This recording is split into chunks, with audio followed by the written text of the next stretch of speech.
dan bertahap itu berkembang. Juga ada perkembangan kognitif. Kalau dari bayi perkembangan kognitifnya itu dimulai dengan mata, melihat dulu.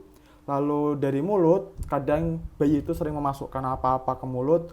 Dan juga yang terakhir adalah dimulai dengan tangan. Jadi meraba sesuatu atau mengorek-orek sesuatu dan lain sebagainya. Selanjutnya pada masa ini juga terjadi perkembangan bicara dari tangisan, terus nanti dia bisa ngoceh, selanjutnya dia bisa mengucapkan satu kata, minimal satu kata, dan akhirnya bisa mengucapkan beberapa kata. Nah, perkembangan emosional dan sosial pada bayi ini terjadi hampir bersamaan. Jadi ketika bayi mengungkapkan perasaan tertentu yang diwujudkan dalam suatu tindakan, maka akan mendapat tanggapan atau respon dari orang sekitarnya. Contohnya kayak tanggapan dari orang tua, tanggapan dari saudaranya, tanggapan dari tetangganya mungkin. Itu.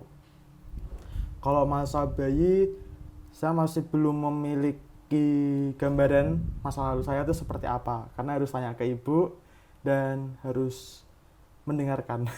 Karena pasti panjang sejarah hidup saya waktu masa bayi itu kenapa. Lanjutnya ada masa kanak-kanak awal dari umur 2 tahun sampai umur 6 tahun. Yang ditandai dengan perkembangan motorik, yaitu aktif bergerak dan kebanyakan diwujudkan dengan bermain. Jadi kalau dalam analisa pribadi saya, waktu saya umur 2 tahun sampai sekitar 6 tahun itu, saya tinggalnya di asrama TNI dan di situ banyak anak-anak kecil lah ya, kalau dibilang bocil-bocil. Di tetangga saya itu banyak, jadi setiap mau selesai pulang sekolah, setiap siang, sore, bahkan malam itu kita terus-terusan main gitu karena teman-temannya banyak, terus juga deket, aktif juga kan, kita pengen banyak gerak, jadinya main terus. Bahkan saya menolak untuk tidur siang waktu itu karena disuruh tidur siang tapi gak maunya main sama teman-temannya, terus juga dipanggil sama teman-teman. Jadi ya itulah sejarah hidup saya. Selanjutnya mereka akan banyak bertanya, jadi istilahnya kayak haus akan nama gitu, karena mereka akan diperkenalkan dengan dunia baru, yakni mereka akan berusaha mengerti dan meniru pembicaraan orang. Itu berkembang pada masa ini. Pada perkembangan sosial, anak akan mampu bergaul secara lebih luas, memahami nilai-nilai moral dari orang tuanya dan timbul rasa bersalah.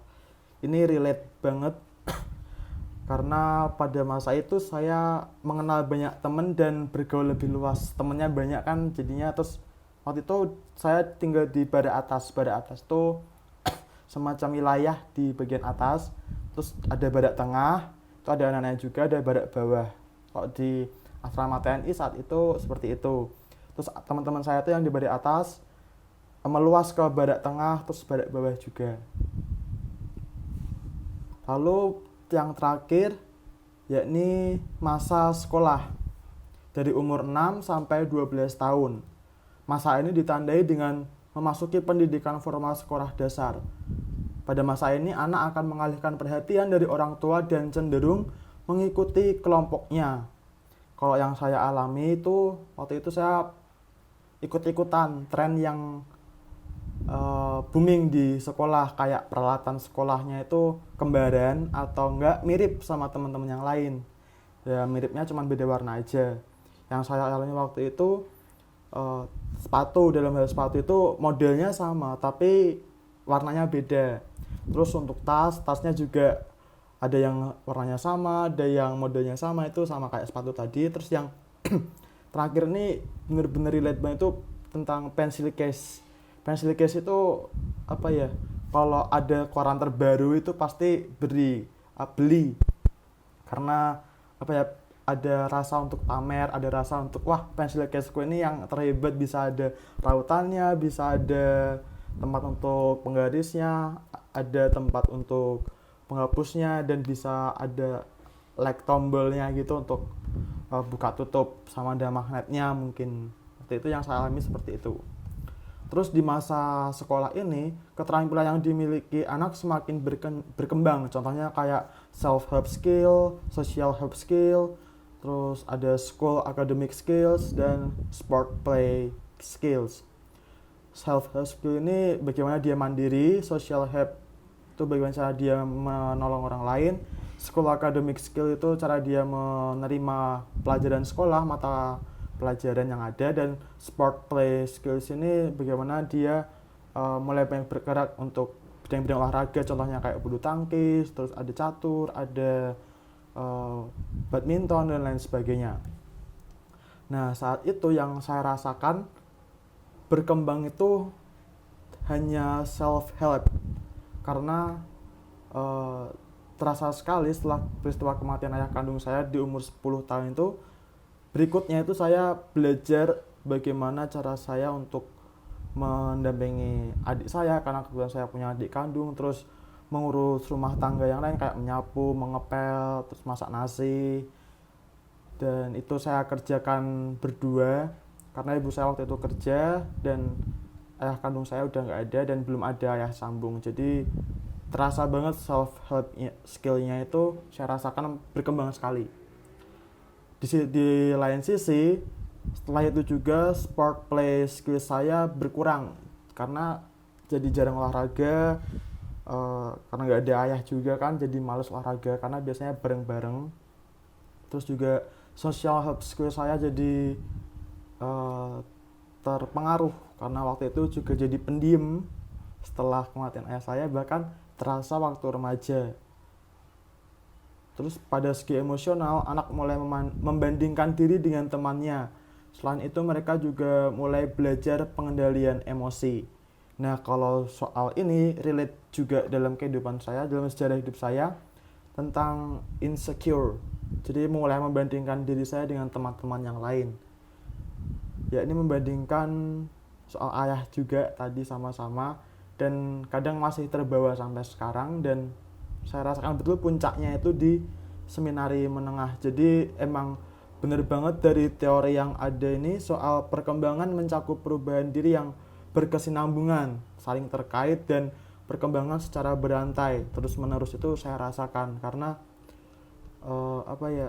insecurity yang saya alami di umur 10 tahun di masa anak sekolah sampai saya menginjak masa remaja atau dewasa awal ini, saya masih saja merasa insecure karena hal tersebut, hal-hal yang menurut saya responsif bagi saya. Nah, lalu pada masa anak sekolah ini terjadi bentuk pengasuhan di rumah dan pergaulan sehari-hari yang mempengaruhi kepribadian seorang perkembangan anak.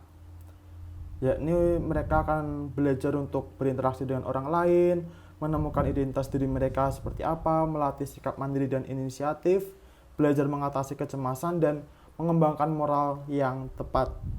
Hal ini tadi sudah saya singgung juga pada sebelumnya tentang kemandirian, bagaimana saya melatih kemandirian saya setelah ayah saya meninggal, terus ditinggal ibu bekerja, setelah pulang sekolah saya harus mengurusi ini itu, membantu ibu ini itu.